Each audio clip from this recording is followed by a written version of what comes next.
Hello folks, we're going to do some work on the S sound today. This is a kind of response to a really popular video that we had before, which kind of showed you the basics of how to get the S sound stronger. But we're going to do a bit more work, especially using this little diagram just here. And this diagram, it has a lot of stuff on it, especially to do with the placement, the precise placement of where the S has to go. Because the S has got to go to a really precise place. You notice that if you take your tongue and stick it on number 3, so you go th, th, th, you feel that the top of your tongue is just touching number 3 there. Then if you move a bit more back, you can go la, la, la, and it will be on about number 4. And then if you go even further back to number 5, da, da, da, that's sort of where it is there. And then on a sha, sha, sha, you should feel it's on number 6 there. And now somewhere in that mix is our perfect S, because a lot of people make it too far forward, and a lot of people make it too far back. So let's try it going too far forward. If we go th, th, th, you can feel there that that S, it's really close to the teeth. The tongue is just pressing up against number 3 just there. And it's really just doing th, th, th. It's really engaging up there, and it's creating this kind of whistly sound. Whereas if you go too far back, if your tongue's at about 6, if it's sh, sh, sh, like this, then it's kind of a little bit different, because you've got the sh, sh, sh sound, and it's working on number 6. So our ideal S is, it's really tricky to find because it is slightly different for different people.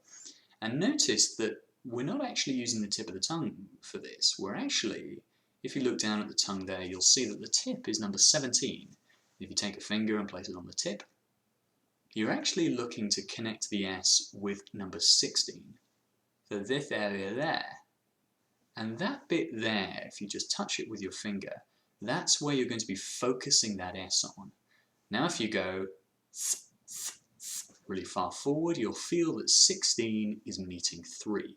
You get that? 16 is meeting 3. The sort of blade of the tongue just there, or the top of the tongue is just meeting that area. Now to find our perfect S is we need to pull that a bit back.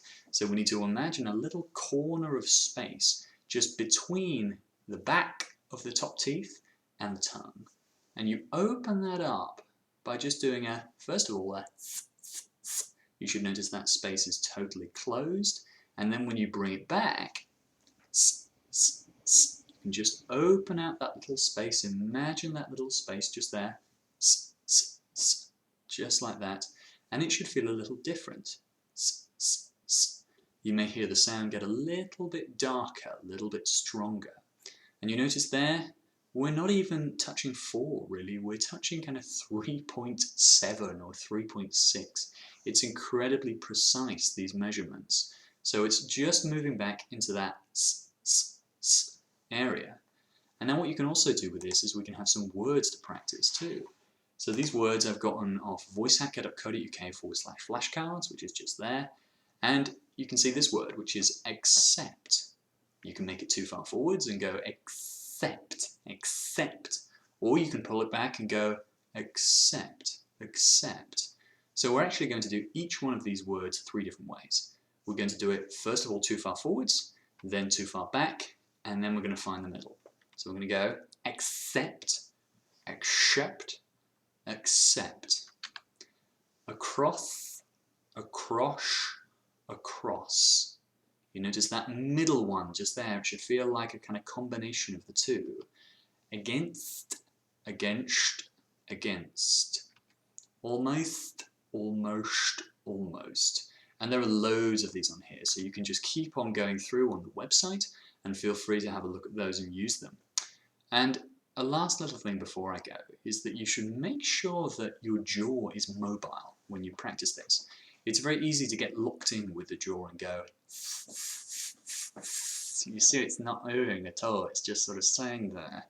And that kind of gives you jaw tension on the S, which is not really what we want. What we want is for it to be able to go and just to be nice and normal and just mobile there. Mobile's the word.